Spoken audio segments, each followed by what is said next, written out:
Salut. À cette étape de notre playlist, nous allons créer notre première page HTML. Tu vas voir, c'est pas compliqué, c'est très hyper simple. Nous allons commencer par la création d'un fichier ayant l'extension .html. Nous allons voir ça tout de suite sur mon écran. Alors, pour la création du dossier, vous avez qu'à cliquer tout simplement sur l'icône Please, nouveau fichier, et nous allons créer notre premier fichier index.html. Donc, le .html, c'est celui qui gère l'extension de notre fichier. C'est ça qui précise à notre navigateur que là, il est en train de lire un fichier de type HTML. Très important. .html. Et vous tapez sur Enter. Là, nous avons notre premier fichier qui est créé. On va maintenant mettre le code important pour pouvoir ouvrir notre première page HTML. Pour ce faire, nous allons utiliser au fait ce raccourci en cliquant sur les points d'exclamation dès la première ligne de notre fichier HTML, puis c'est Enter. En ce moment, nous avons l'entête, la composition de tous les documents de l'HTML qui viennent de se créer. Et c'est avec ces bouts de code que nous allons intégrer tous les restes de nos pages. À partir de cette étape, il est temps pour moi de vous montrer comment vous pouvez exécuter ce code et afficher le contenu.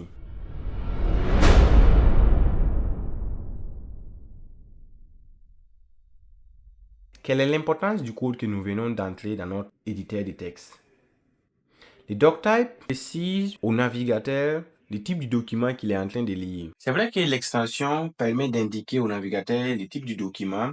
Ça, c'est beaucoup plus au niveau de l'ouverture de nos fichiers.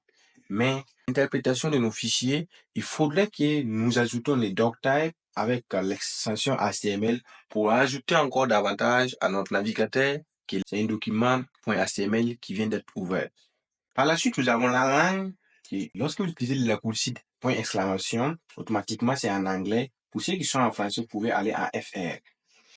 La partie Head, c'est tout simplement ces composantes-là qui vont contenir tous les métatags de notre site web, les informations qui vont identifier notre plateforme. Dans les millions de plateformes qui se trouvent sur Google, c'est cette partie qui va permettre d'identifier notre site web. Par ailleurs, il contient les types de codage UTF-8 qui va montrer à notre site web quels sont les caractères qui sont reconnus sur notre plateforme. Les viewports, c'est tout simplement des structures qui vont permettre à notre site web de s'adapter sur l'écran sur lequel il est en train d'être lu. Les title documents, c'est les titres que vous voyez sur les sites web. On va prendre l'exemple de YouTube. Lorsque vous rentrez sur YouTube, automatiquement, en haut de votre navigateur, on a YouTube qui est inscrit. Pour nous, nous allons écrire ceci, mon premier site. Par la suite, il y a beaucoup d'autres informations que nous allons ajouter au fur et à mesure qu'on avance. Donc, on va prendre le temps d'aller tout doucement. Donc, cette partie head, c'est vraiment l'identité de notre site web. Après, nous avons la partie body. Donc, pour comprendre beaucoup mieux l'HTML, il faut l'interpréter comme le squelette d'une personne vivante.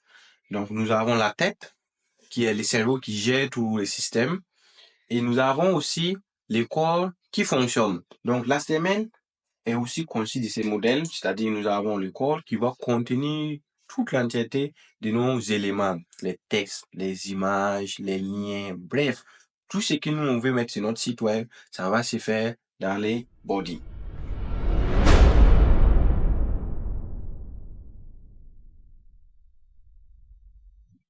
Avant l'exécution de notre fichier, je vais vous inviter avec moi d'installer les plugins nécessaires pour pouvoir exécuter les fichiers HTML sur votre logiciel Visual Studio Code.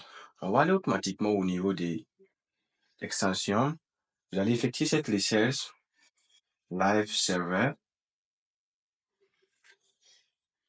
Puis, vous allez installer celui que vous voyez premièrement avec l'icône rouge. Cliquez sur Installer. Pour moi, c'est déjà installé, donc je ne peux pas le désinstaller. Puis après, vous effectuez un clic droit et par la suite, Open with Live Server. Nous allons attendre pendant quelques instants. Il est en train d'exécuter. Pour vous, ça pourrait être plus rapide parce que sur moi, j'ai beaucoup d'extensions qui sont sur ma machine. Et voilà.